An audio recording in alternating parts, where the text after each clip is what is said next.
नारायण नारायण। प्रणाम देवर्षि। देवर्षि नारद, आपको ज्ञात है अभी अभी यहां क्या हुआ है? हाँ, मुझे ज्ञात है।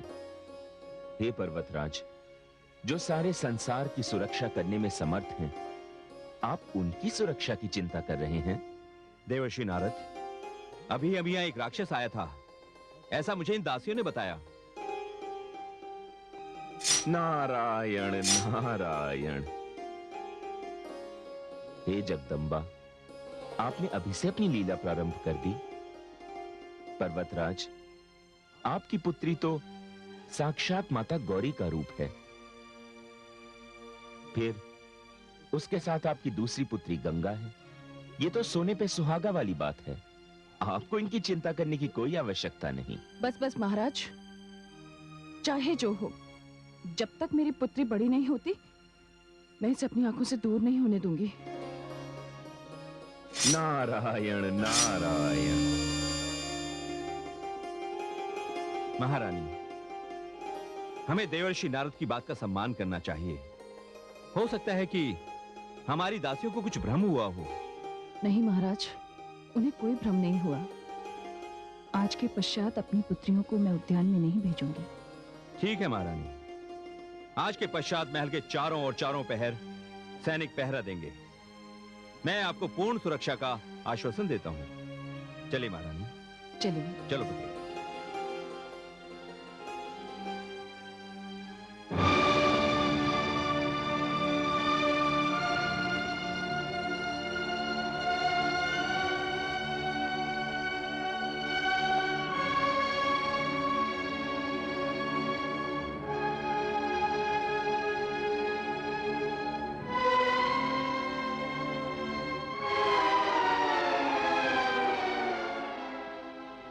महाराज।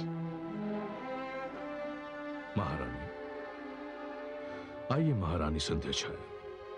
स्वामी, दरबार की घटना से आप अभी तक चिंतित हैं?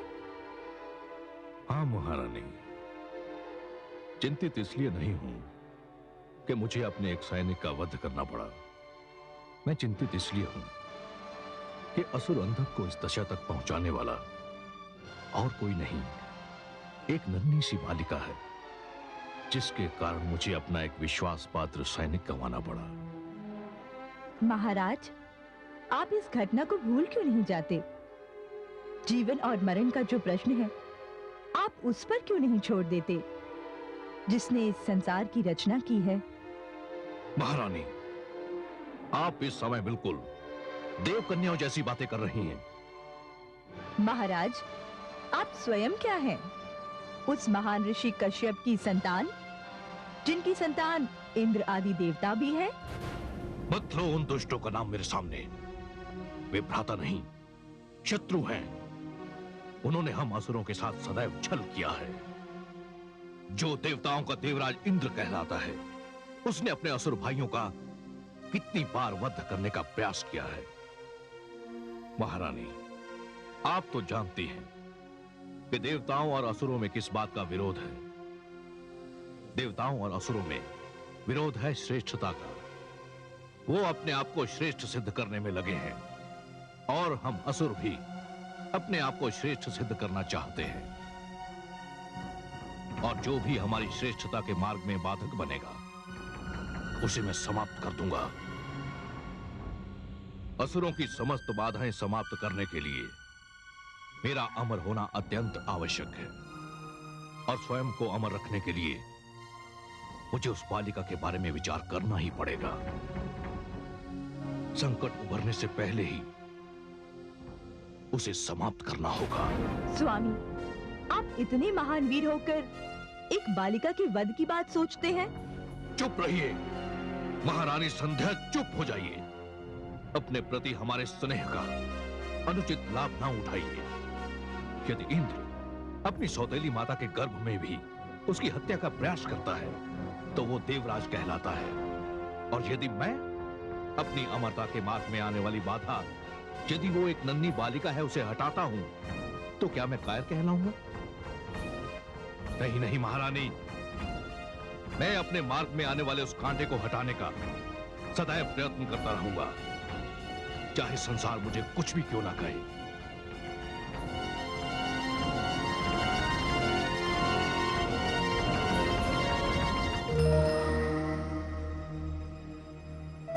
मैं अतीत हूं। मैंने देखा कि तारकासुर ने पार्वती को मारने के अनेक प्रयास किए और हर बार उसे पराजय का सामना करना पड़ा। वो अपनी विफलता पर झुंझलाता रहा, फिर भी उसने हार न मानी। और इधर पर्वतराज और महारानी मेना अपनी पुत्री पार्वती की सुरक्षा के उपायों में लगे रहे। शक्ति का अवतार पार्वती पर्वतराज के स्नेह और महारानी मेना की ममता की छाह में बड़ी हो रही थी। और एक रात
अच्छा, तो ये है गंगा।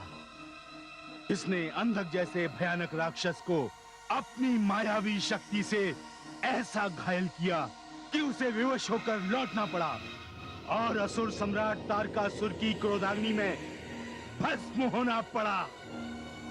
सबसे पहले मैं इसे समाप्त करता हूं।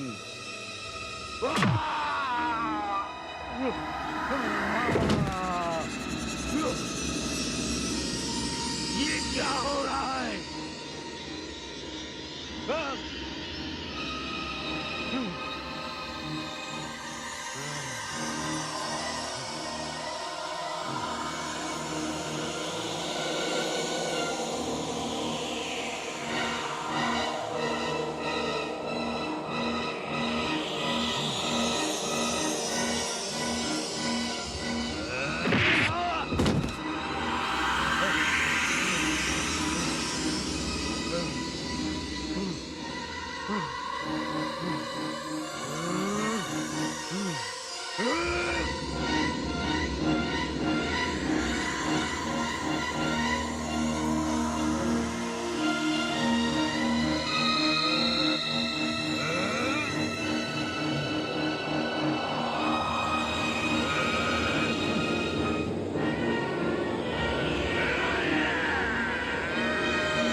तो कोई असुर चिल्ला रहा है।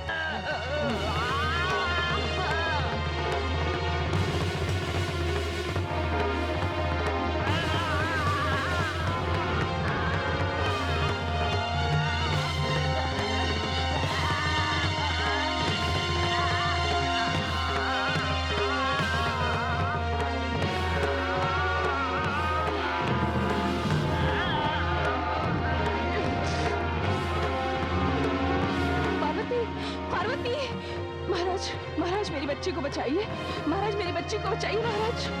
देखिए वो राक्षस उसे लिए जा रहा है।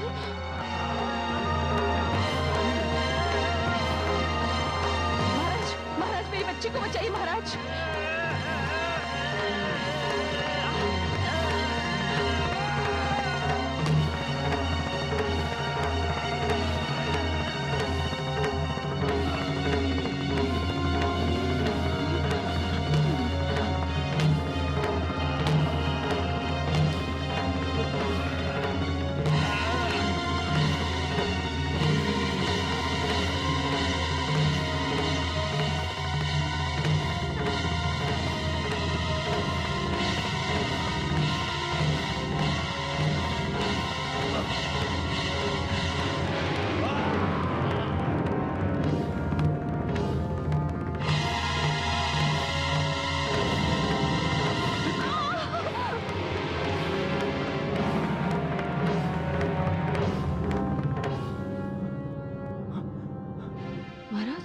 पार्वती, चलो।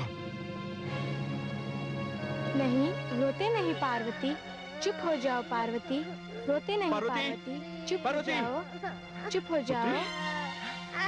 पार्वती तो यहाँ है। क्या हुआ बेटी? माते, लगता है इसने कोई डरावना सपना देखा है। रो मत पार्वती, चुप हो जा, चुप हो जा। स्वामी, ये सब क्या है? कुछ नहीं महारानी, कुछ नहीं, आप चिंता ना करें।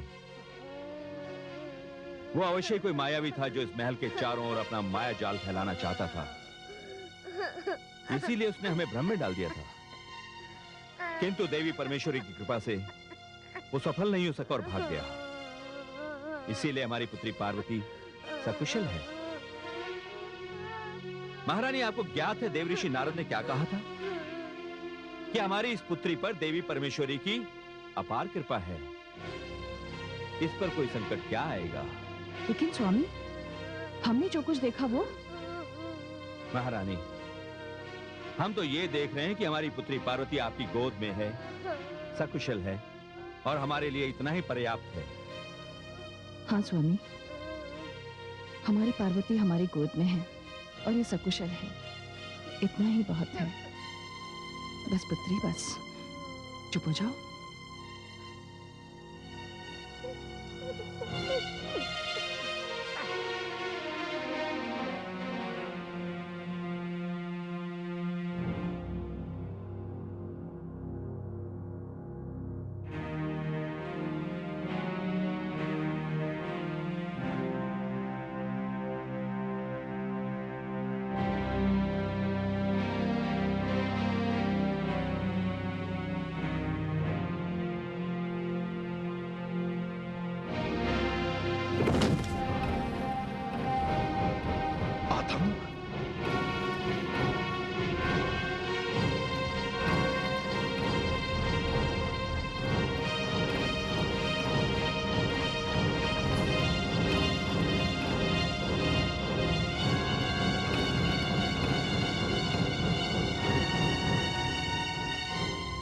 असुर राज तारकासुर, मृत्यु तो जीवन का सबसे बड़ा सत्य है, किंतु तुम उन मूर्खों में से हो जो इस सत्य से बचने के लिए दो निर्दोष जीवों की बलि चढ़ा चुके हो।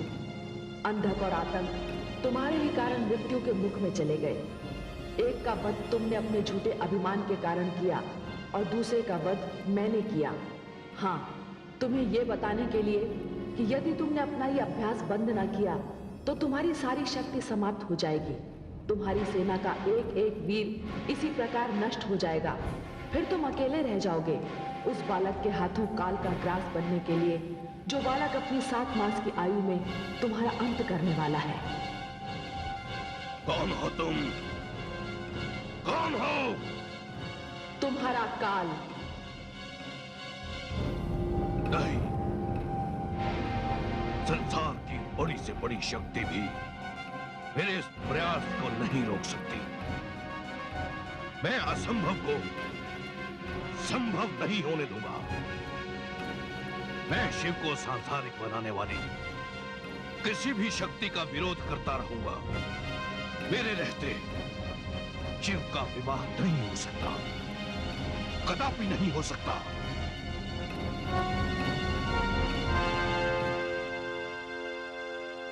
गंगा, पार्वती, गंगा, आओ बच्चों आओ। प्रणाम पिताश्री। सदा सुखी रहो। देखो बच्चों, आज हम तुम्हारी कल्पना शक्ति की परीक्षा लेना चाहते हैं। हाँ हाँ हाँ। देखते हैं कि इसमें कितनी कला है। हाँ? हाँ। लाओ, आरंभ करो। मैं पर्वत बनाऊंगी। मैं घर बनाऊंगी। तुम क्या बनाओगी पार्वती? मुझे नहीं पता। देखो, बातें बनाना बंद करो। मिट्टी गीली है, जो भी बनाना है बना लो। सूख गई तो कुछ नहीं बना पाएंगे।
तुमने क्या बनाया है? मैंने घर बनाया है।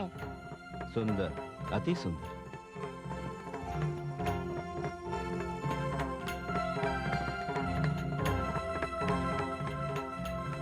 पुत्री गंगा, तुमने क्या बनाया है? पिताश्री, मैंने पर्वत बनाया है। वाह, सचमुच कितना सुंदर पर्वत बनाया हमारी लाडली पुत्री ने।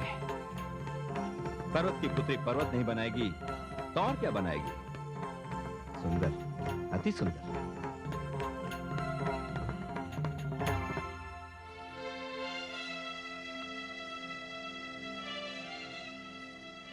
पुत्री पार्वती, तुमने क्या बनाया है? पिताश्री, मैंने मूर्ति बनाई है, देखिए। अरे, ये तो भगवान शिव की मूर्ति बन गई। भगवान शिव की? हाँ, भगवान शिव की। क्या तुमने भगवान शिव को देखा है? नहीं तो फिर तुमने ये मूर्ति कैसे बनाई? वही मुखमंडल, वही नेत्र, वही नासिका, ये सब कैसे किया तुमने?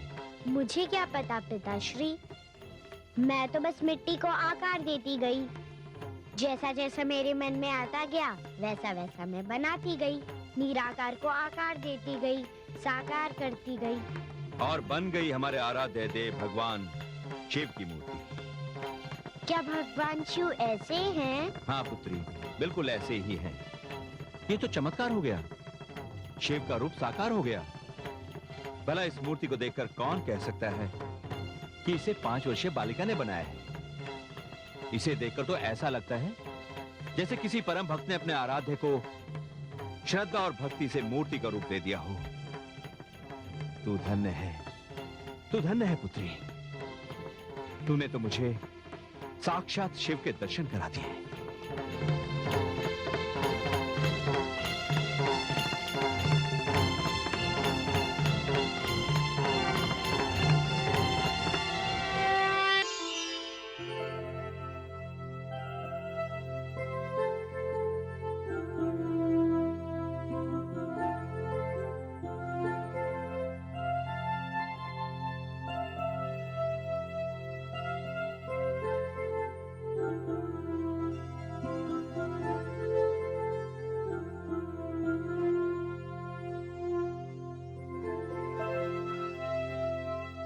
स्वामी,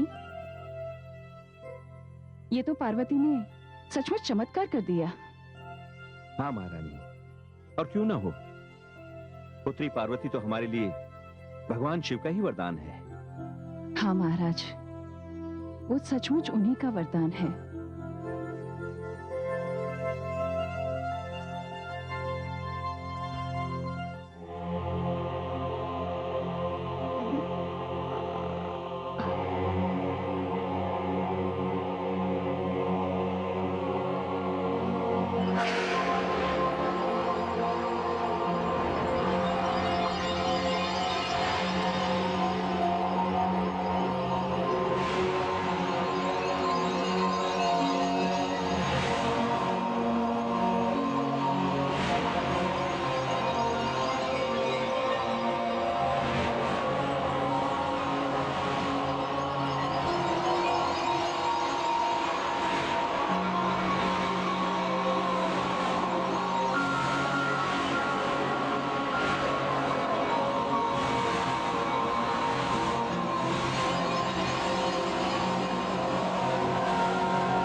क्या हुआ मेरी बच्ची?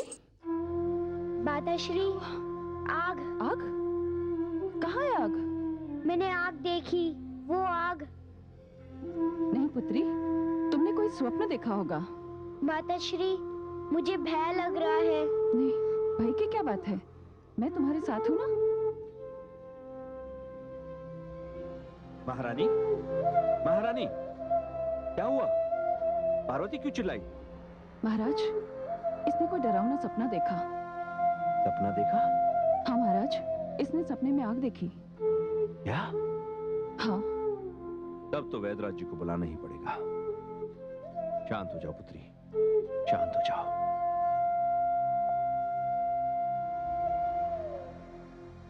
वैदराज जी, हम अपनी पुत्री पार्वती को लेकर बहुत चिंतित हैं। हाँ वैदराज जी। नहीं महाराज, चिंता की कोई बात नहीं है। पुत्री पार्वती बिल्कुल स्वस्थ है। स्वप्न देखकर डर जाना तो साधारण सी बात है। वैसे उसे कोई रोग नहीं है।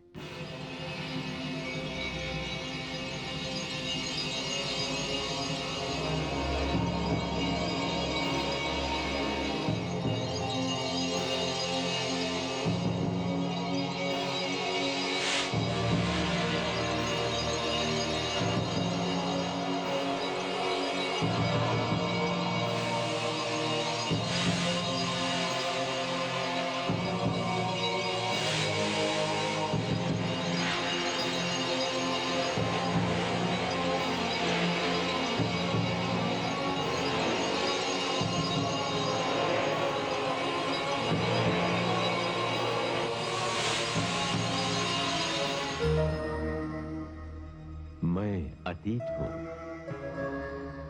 वैद्यराज ने पर्वतराज को बताया कि पार्वती को कोई रोग नहीं। ये वैद्यराज की भूल थी। वो रोग था एक ऐसा रोग जिसने वर्षों तक पार्वती का पीछा नहीं छोड़ा, और इन्हीं स्थितियों में पार्वती बड़ी हो गई।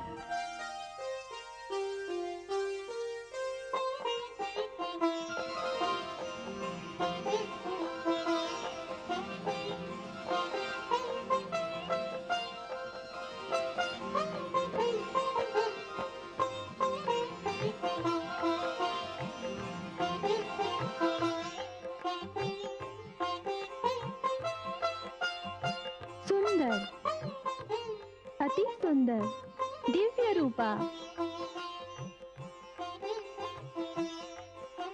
इतनी सुंदर दिख रही हूँ, कहीं हमारी नजर न लग जाए।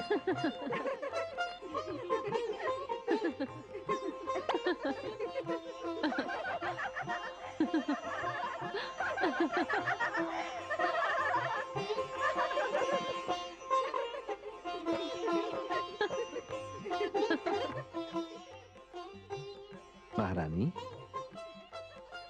स्वामी, आपको स्मरण होगा जब हम कैलाश गए थे तो हमने भगवान शंकर से ये वरदान मांगा था कि सती जैसी कन्या मेरी कोख से जन्म ले। और उन्होंने कहा था, सती जैसे ही क्यों, सती स्वयं आपकी कोख से जन्म लेगी। आपने सत्य कहा महारानी। भगवान शिव का कथन सत्य हुआ। आज हम धन्य हो गए महारानी, हम धन्य हो गए। साक्षात सती ने ही हमारे घर में जन्म लिया है। साक्षात सती ने।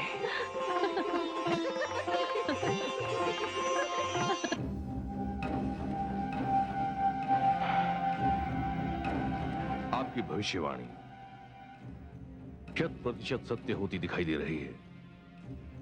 वो हिमाचल पुत्री जो मेरा काल बनेगी अब युवा हो गई है।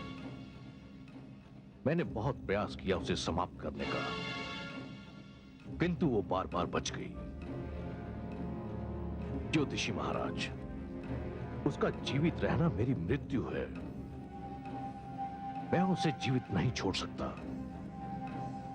आप ही मुझे कोई उपाय बताइए। असुर सम्राट, मैं एक ज्योतिषी हूँ।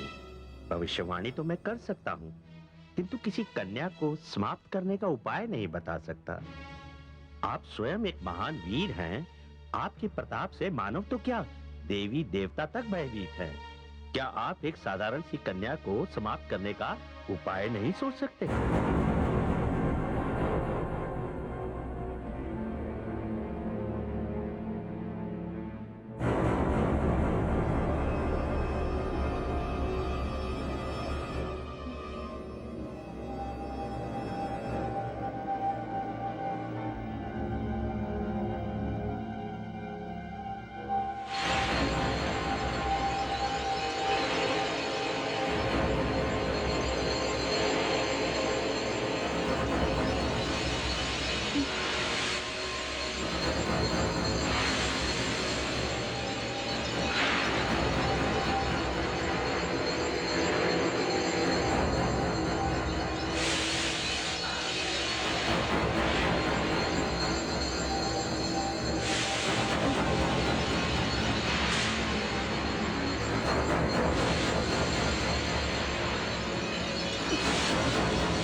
क्या हुआ पार्वती? क्या हुआ? क्या तुमने फिर वही स्वप्न देखा? हाँ माँ, उन्हें वही स्वप्न मैं देखती हूँ। स्वप्न में एक मेरे ही जैसी कोई है, जिसे अग्नि की लपटें चारों ओर से घेर लेती हैं। उसका शरीर जलने लगता है। एक चीत्कार उसके मुंह से निकलती है और बस उसके पश्चात मेरी आंख खुल जाती है। माँ, पार्वती, पुत्री पार्वती, क्या हुआ महारानी? स्वामी, मुझे तो बहुत चिंता हो रही है। जो स्वप्न से कभी कभी दिखाई देता था, वो स्वप्न से निरंतर दिखाई देने लगा है। ये स्थिति बड़ी कष्टदायक है स्वामी। चिंता तो मुझे भी हो रही है महारानी। इतने जतन किए परंतु कोई लाभ नहीं हुआ। स्वामी, मुझे ऐसा प्रतीत होता है कि कदाचित इस समस्या का निदान देवर्षि नारद ही कर सकते हैं। आप सत्य कह रही हैं महारानी। मैं शीघ्र ही उन्हें संदेश भिजवा देता हूं।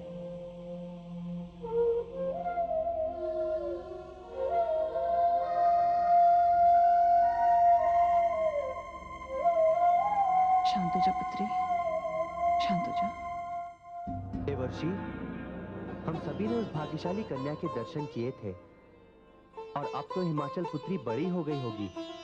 हाँ देवराज, पर्वतराज से मेरी बहुत दिनों से भेंट नहीं हुई है और न ही उनकी कन्या के दर्शन हुए हैं। किंतु क्या बात है देवराज, जब से मैं यहाँ आया हूँ आपको बड़ा अनमना सा देख रहा हूँ। ऐसा प्रतीत हो रहा है जैसे कोई गहरी चिंता आपके मन को मथ रही है। आप सत्य कह रहे हैं देवर्षि। जब से ब्रह्मदेव ने तारकासुर को यह वरदान दिया है कि उसका वध भगवान भोलेनाथ का पुत्र करेगा, तब से यह असुर बड़ा उद्दंड हो गया है। और क्यों ना हो देवर्षि, भगवान भोलेनाथ ने तो समाधि ले ली है और तारकासुर ये सोच रहा है कि भगवान भोलेनाथ का विवाह कभी नहीं होगा और उसे मारने वाला भी अब कभी जन्म नहीं लेगा। उसे अपनी मृत्यु का भय ही नहीं रहा देवर्षि। देवराज, देवराज क्षमा करें। देवर्षि नारद से मिलने के लिए महाराज हिमाचल का दूत आया है, जो देवर्षि नारद के आश्रम से यहाँ पहुंचा है। आप उन्हें आदर सहित यहाँ लेकर आइए। जो आज्ञा देवराज। नारायण नारायण। देखिए देवराज, अभी अभी उन्हीं की चर्चा तो हो रही थी।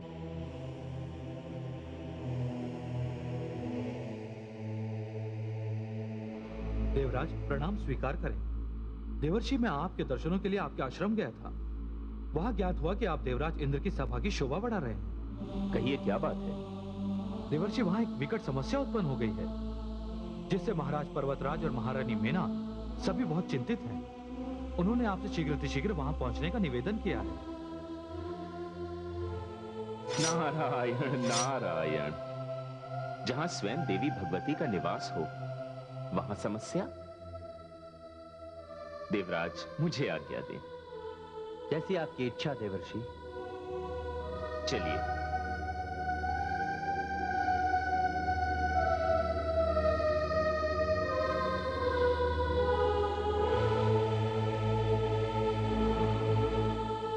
देवराज, देवराज, अनर्थ हो गया। असुर राज तारकासुर ने इंद्रलोक पर आक्रमण कर दिया है। क्या? वरुण देव, अग्निदेव, सूर्यदेव, हमें इस आक्रमण की आशंका तो थी ही। अब हमें इस तारकासुर को उसके किए का दंड देना ही पड़ेगा। आक्रमण का उत्तर आक्रमण से दिया जाएगा। स्वामी, देवर्षि नारद के पास जो अपने संदेशवाहक भेजा था, वो अभी तक लौटकर नहीं आया।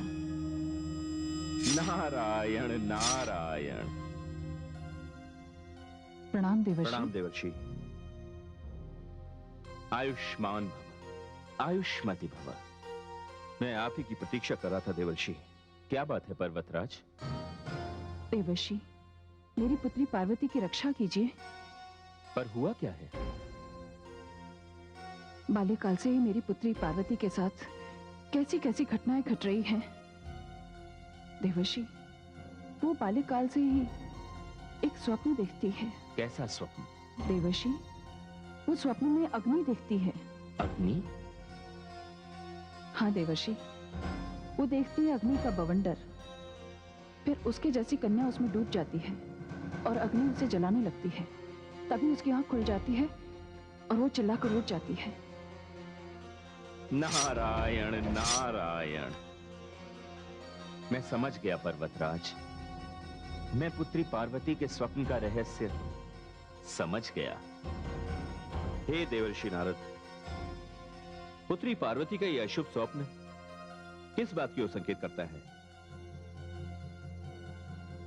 मेरी पुत्री को इस समस्या से मुक्ति दिलाइए देवर्षि। हे देवी, आप जिसे समस्या समझ रही हैं, वह समस्या नहीं है। क्या?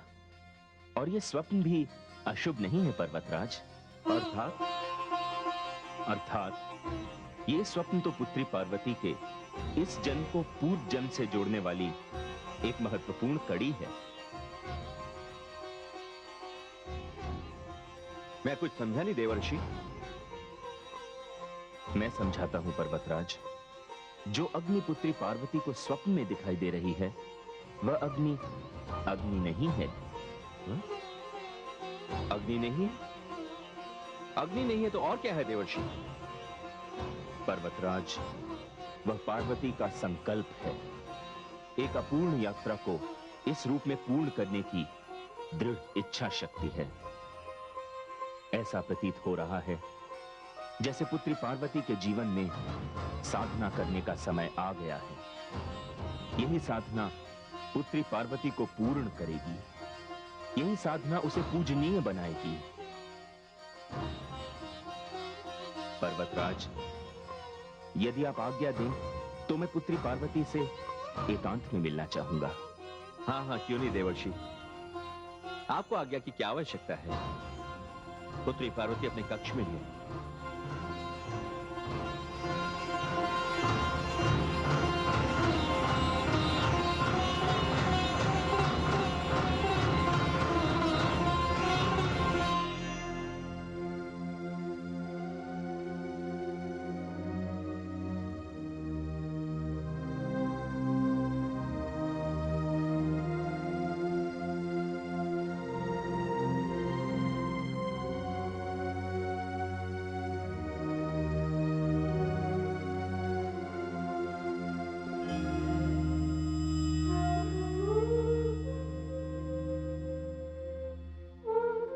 नारायण नारायण।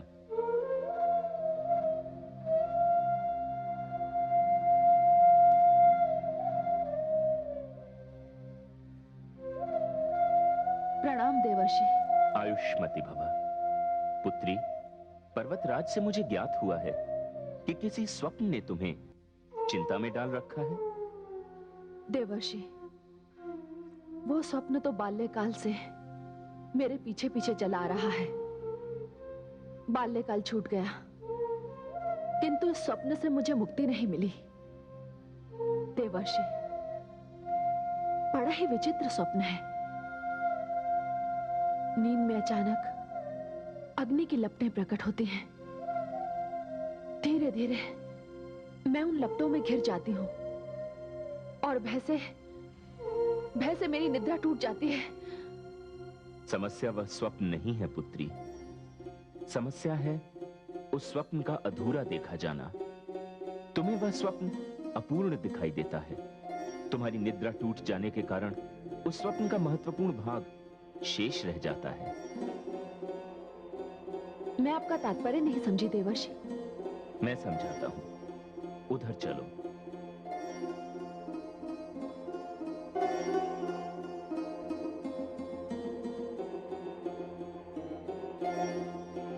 बैठो पुत्री।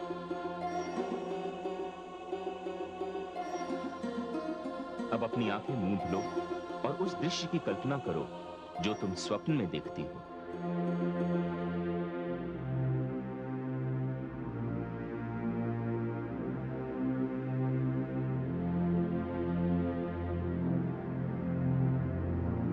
घबराओ मत पुत्री, मैं जैसा कह रहा हूं वैसा करो।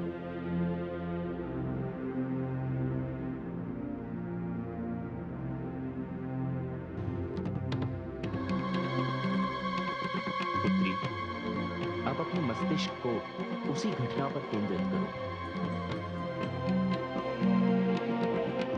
अपने ध्यान में उसी घटना को लाओ।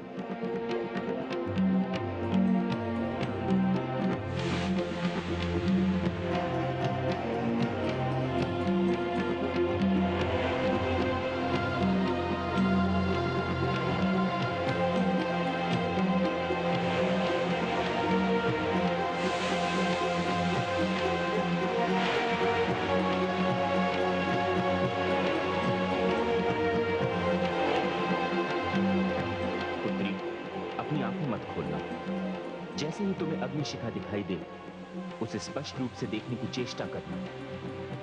पुत्री, क्या तुम्हें अग्निशिखा के पीछे कोई आकृति दिखाई दे रही है?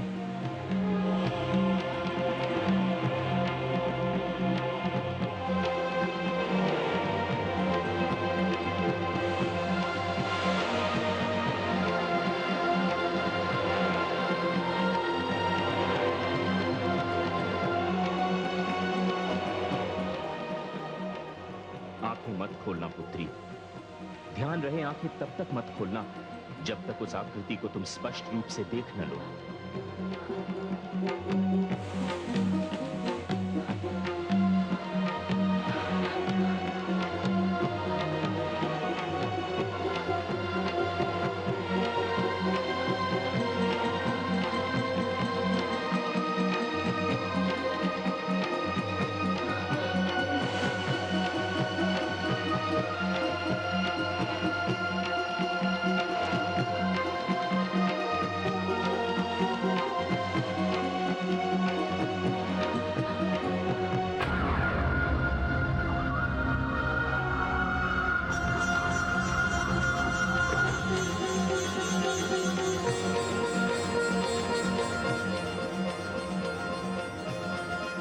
हाँ देवर्षि, ये तो मेरे आराध्य है,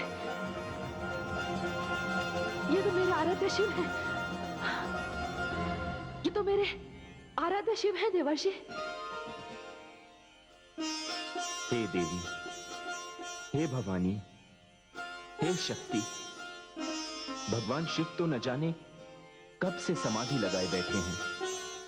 वे जो सारे संसार का मंगल करते थे, अपनी शक्ति से बिछड़कर स्वयं समाधि में लीन हो गए हैं। आपको भगवान शिव को पुनः कैलाश लाना है। देवी, यदि वे आपके आराध्य हैं, तो उन्हें आपकी अर्थात अपनी शक्ति की प्रतीक्षा होगी। आपको मेरे साथ चलना होगा देवी। आपको अपने आराध्य की दशा देखनी होगी और उन्हें पुनः कैलाश लाना होगा। हाँ, मैं चलूंगी देवर्षि, मैं आपके साथ चलूंगी। देवर्षि, जिसका अनुभव मुझे आज हो रहा है, इससे पहले कभी नहीं हुआ देवर्षि। ऐसा क्यों देवर्षि? हे भवानी, हर घटना को अपने काल की प्रतीक्षा करनी पड़ती है। इस संसार में सब कुछ समय के सूत्र से बंधा हुआ है। आपको यथाशीघ्र अपने माता पिता से अनुमति लेकर भगवान शिव के दर्शन के लिए चलना होगा। हमारी अनुमति की क्या आवश्यकता है देवर्षि? भगवान शिव हमारे भी आराध्य देव हैं। जब से देवी सती ने आत्म उत्सर्ग किया है, वे समाधि से बाहर नहीं आए हैं। यदि पुत्री पार्वती के प्रयास से उनकी समाधि भंग होती है, तो ये हम सबके लिए बड़े ही सौभाग्य की बात होगी। नारायण नारायण, आप धन्य हैं पर्वतराज। आपकी धरोहर समझकर मैं पुत्री पार्वती को भगवान शिव के समाधि गृह में ले जाता हूं। जैसी आपकी इच्छा देवर्षि।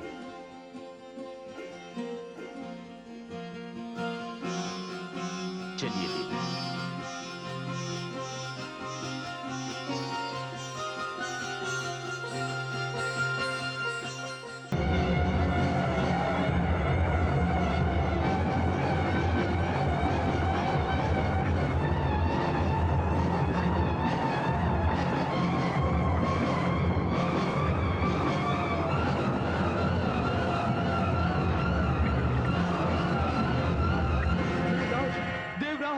देवराज, क्या बात है?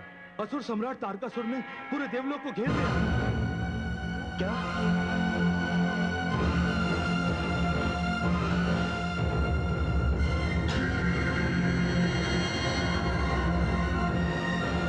चलिए मेरे साथ।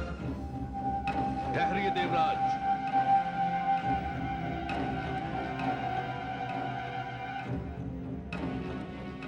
देवराज, इससे पहले कि आपकी और हमारी सेना आपस में टकराए और नरसंहार हो जाए, मेरा आपके सामने एक प्रस्ताव है। क्या प्रस्ताव है तुम्हारा? हम द्वंद्व युद्ध कर लेते हैं।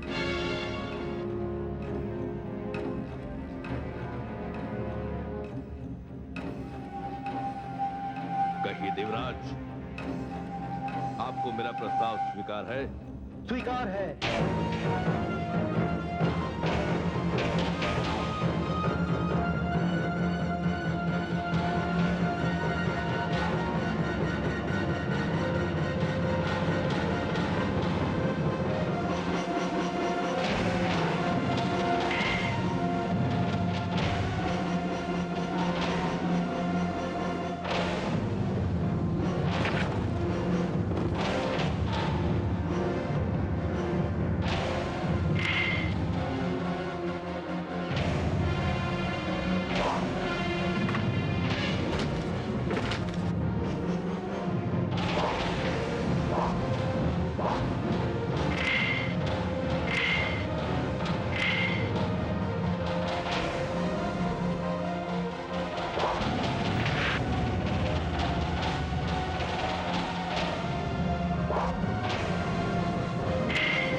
जिसे अपनी शक्ति पर गर्व था, जो अपने आप को सर्वोच्च समझता था, जिसके चरणों में वैभव और हाथों में वज्र था, अग्नि, जल, पवन जिसका आदेश मानते थे, उसकी सारी महिमा और गरिमा आज धूल में मिल गई।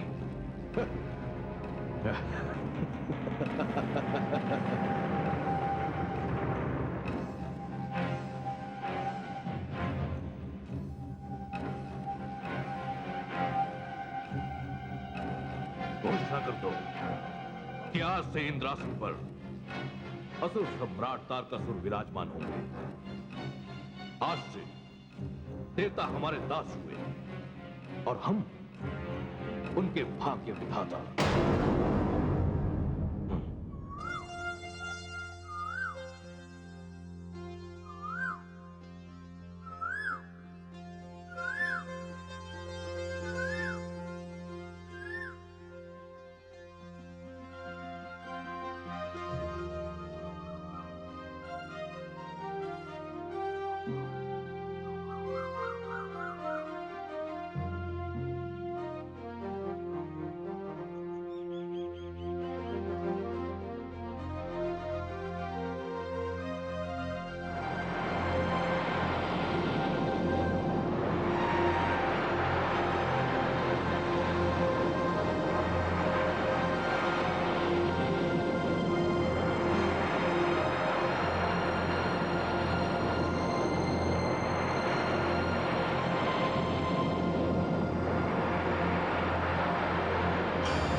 अरे गंगे।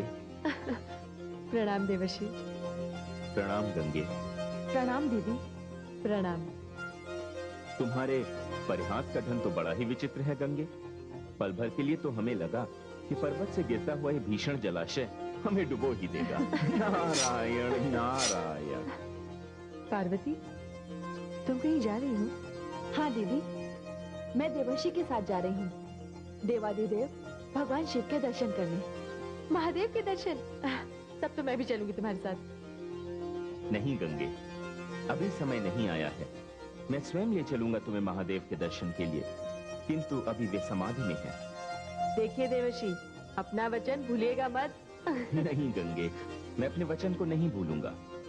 दीदी, जब तक मैं भगवान शिव के दर्शन करके लौटती हूँ, तब तक तुम माताश्री और पिताश्री का ध्यान रखना। तुम चिंता मत करो पार्वती, निश्चिंत होकर जाओ। तुम उनके साथ रहती थी, इसलिए मैं इन पर्वत श्रृंखलाओं पर भ्रमण कर रही थी। जाओ, मुझे भी भगवान शिव के दर्शनों की प्रतीक्षा रहेगी। प्रणाम गंगे। प्रणाम।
नारायण नारायण। प्रणाम देवर्षि। प्रणाम देवर्षि।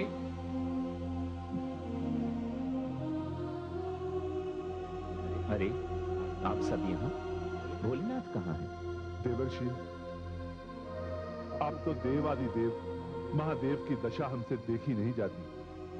वो इस कंदरा में समाधि में लीन है। देवर्षि, हम संकट में हैं देवर्षि।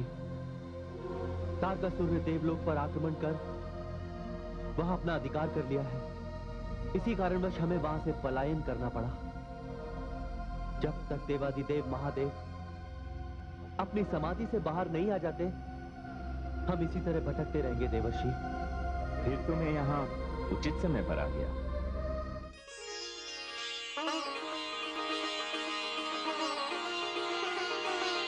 माते, माते,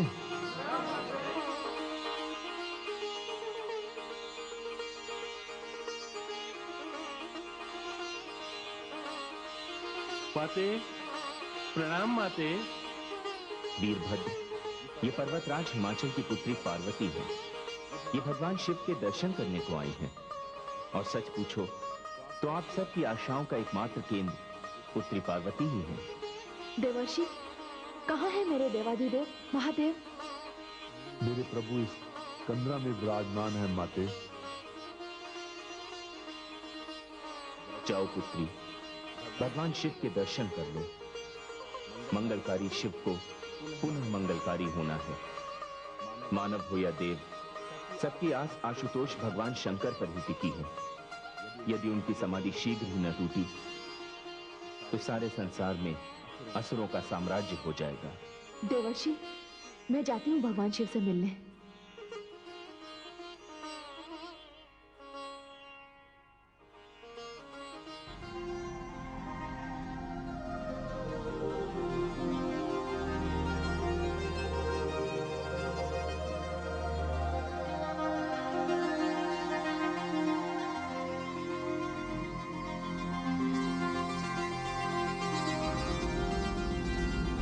नारायण नारायण।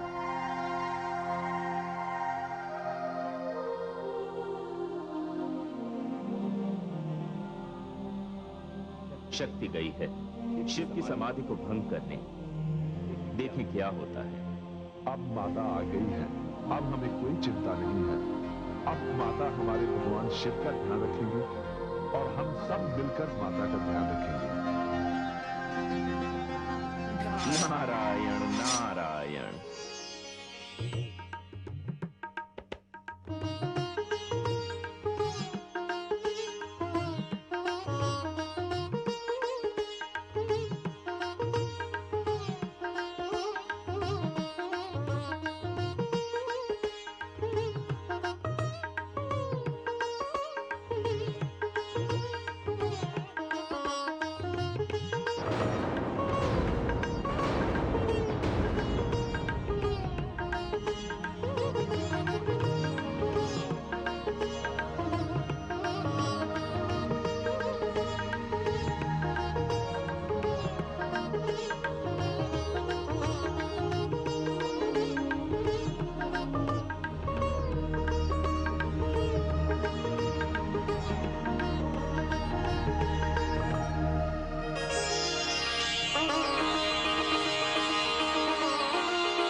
शिव, हे शिव। वे इस तिथि के निर्माण से न जाने क्या सिद्ध करना चाहती हैं। आप हट कर रही हैं कि आपको अपने पिताश्री के घर जाना है। मैं तो आपसे अब भी यही कह रहा हूं देवी कि आप वहां ना जाएं। आज सती अपने पति के सम्मान के लिए अपने प्राणों की आहुति देगी।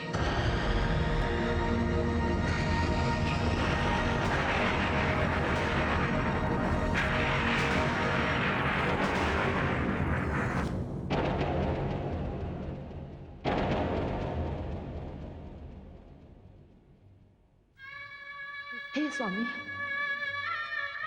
आपने ये क्या दशा बना रखी है? ये मेरे ही कारण हुआ और मुझे आपसे क्षमा मांगने का अवसर भी प्राप्त नहीं हुआ। जागिए हे महादेव, जागिए, मुझे क्षमा प्रदान कीजिए। हे स्वामी, वर्षों के इस विरह को समाप्त कीजिए, इस कड़ी को तोड़िए। आप तो कहते थे मैं आपकी शक्ति हूं, फिर एक छोटी सी भूल के लिए आपने अपनी शक्ति को इतने वर्षों के लिए अपने आप से कैसे दूर कर दिया स्वामी? मुझे तो ऐसे प्रतीत होता है जैसे आपसे बिछड़े हुए शताब्दियां बीत गई हैं। जागिए है शंभु, दृष्टि खोलिए। प्रभु, आपको ये समाधि तोड़नी होगी। दृष्टि खोलिए स्वामी। प्रभु, प्रभु।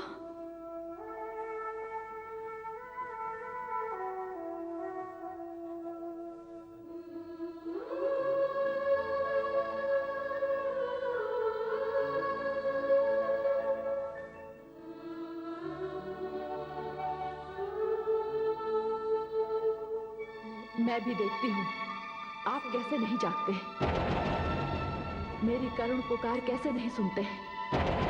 मेरी वेदना, मेरी आस्था, मेरा सारा अस्तित्व मिलकर आपको अपनी समाधि भंग करने पर विवश कर देंगे।